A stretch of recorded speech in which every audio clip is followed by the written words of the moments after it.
we've got Blackthorn Music Festival, which Pete mentioned before. Craig Charles is there. Bickerstock. We're on with Thingy, though, aren't we? Maximo Park. Yes, Maximo Park. Yeah. We've got that. We've got SOS Festival. Loads of other stuff. Loads of other gigs. We're doing quite a few festivals this year. Yeah, just a few, and then we've got Motley Crue's as well. Motley Crue's. We're spotting them in the Crazy House. Oh, that sounds good. Oh my God, there's loads. One of the local haunts we play in Warrington is Porter's Ale House, which is like a rock venue. It's a good venue to play in. If people like rock music and they're from Warrington, it's like that's the only place they can go. It's always rammed, and we get gig upon gig there. We've got a few more there. Do you prefer to play festivals outdoor, or do you prefer to play in ale houses? Or I prefer to play festivals and big venues, just because it's one of those. Also, there's air conditioning, and it's also the fact is, playing. We do a few covers. Our new album's got a cover on as well. We've talked about it before, so we can't we?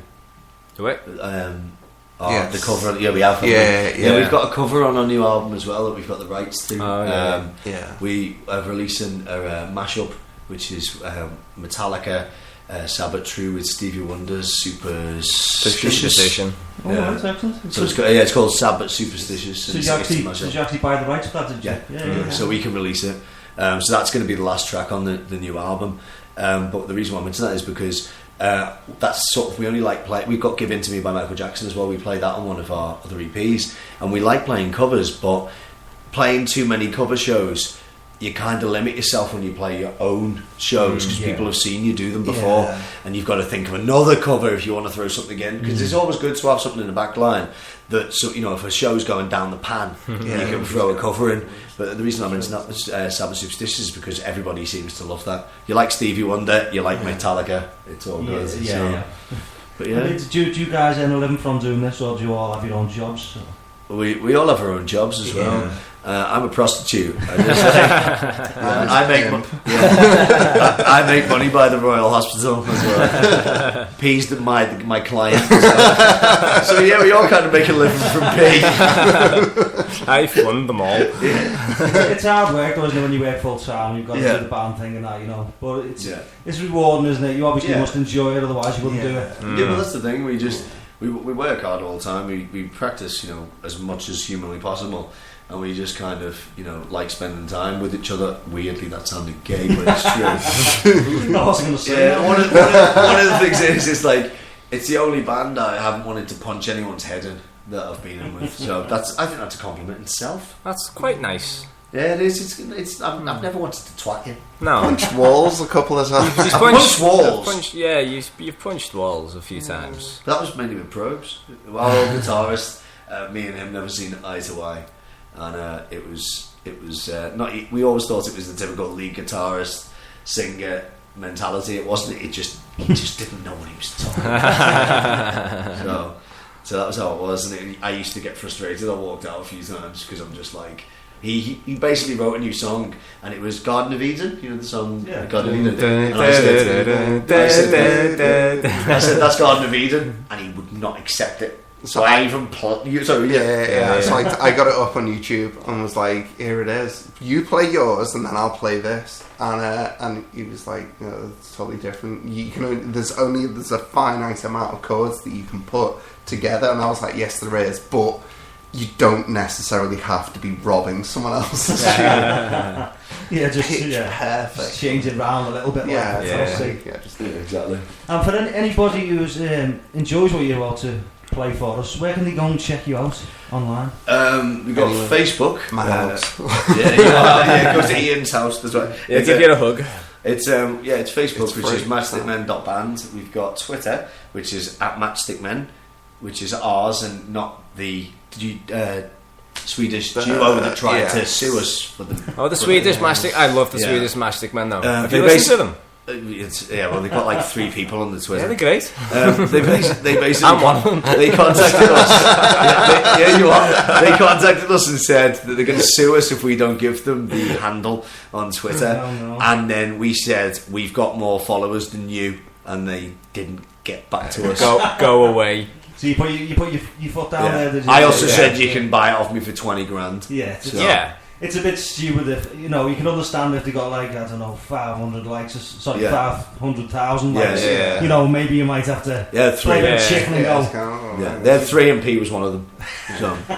Yeah, you've done the right things. It's some Swedish DJs that when they joined together, they call themselves that, and that was another reason why we don't have a space in our name, because of them, because it was just, they were being bitching and moaning. But again, if you search Google, people, we come up first, and we're Google recognised as well. No, that was a bit funny when I'm looking up for you guys.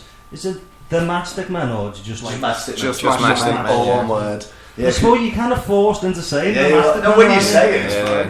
But one of the things that we do drives us insane. We were quite happy when we, if you put in, say, Matchstickmen or Matchstickmen band, Google recognises us as a band now, so we're on there with our picture, and our discography. So I've searched quite a few bands that we know, and things like that, and they're not there. So you've got an official website as well, haven't you? It's www.matchstickmen-band.com.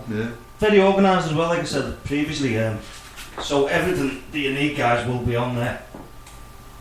Alright, we're going to give them a bit of news and then we'll come back live. Awesome. Good stuff. Right, I'm going to give you a bit of news, guys, and then we will be back with the Matchstickmen giving us a few tunes here in the live lounge in a minute.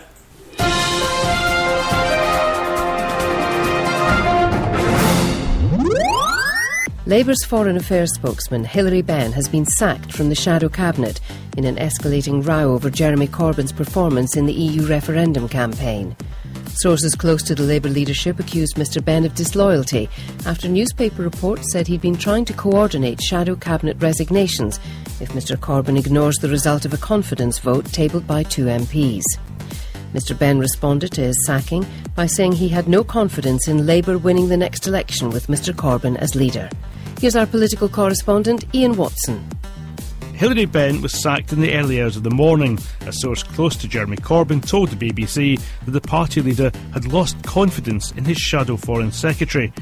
Newspaper reports say Mr Benn had been asking colleagues if they'd be prepared to resign if Jeremy Corbyn were to brush aside criticism from his own MPs and stay in post.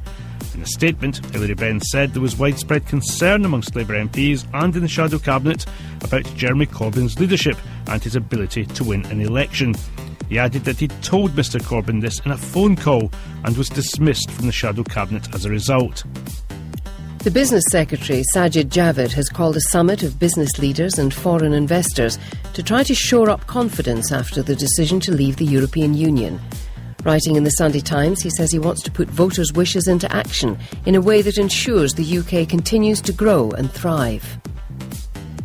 BBC News understands that HSBC will move hundreds of staff from London if the UK leaves the single market. More details from our business correspondent Joe Lynham. If Britain leaves the single market, HSBC will move up to 1,000 staff who handle transactions in euros, known as euro clearing, from Canary Wharf to Paris, where it already employs around 10,000 people. The key advantage for many banks and insurers of being in the single market is something called passporting. This allows banks to base themselves in one country but sell financial services in any other country without having to establish a permanent base there. Losing passporting would add considerable costs and red tape, but being in the single market comes with the clear condition of free movement of people. Politicians in northern France are calling on President Hollande to scrap immigration checks on the French side of the English Channel following the vote to leave the EU. Under a deal reached more than a decade ago, Britain can carry out checks in Calais to stop migrants trying to get to the UK. Reporting from Calais, Nick Beak. For nearly 2 decades, migrants unable to reach Britain have set up camps on the northern coast of France. Xavier Bertrand, a former health minister and now the president of the region which takes in Calais, says local people have been exhausted by having a Wild West on their doorstep. British people take back their independence, they have to take back their border.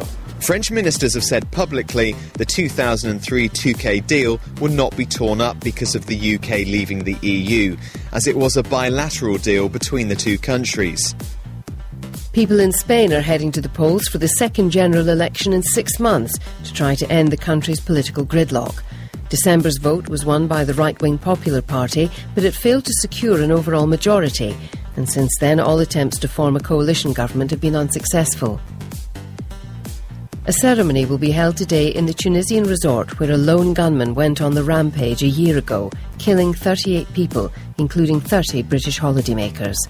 The families of the victims are holding their own acts of remembrance around the UK, and a 1-minute silence will be observed at government buildings tomorrow. The former Conservative Cabinet Minister, Patrick Mayhew, who was a key figure in attempts to bring peace to Northern Ireland in the 1990s, has died. He was 86. Lord Mayhew, as he became, was the longest serving of all Northern Ireland secretaries. Adele has made her debut on the Pyramid stage at Glastonbury, the first time she's made a headline appearance at any music festival.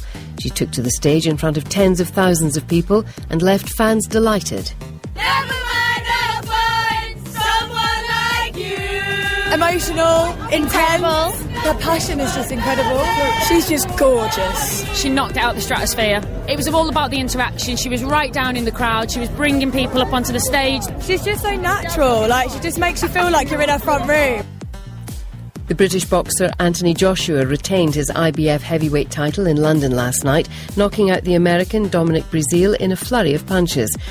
Joshua has stopped all 17 of his opponents since winning a gold medal at the London Olympics 4 years ago.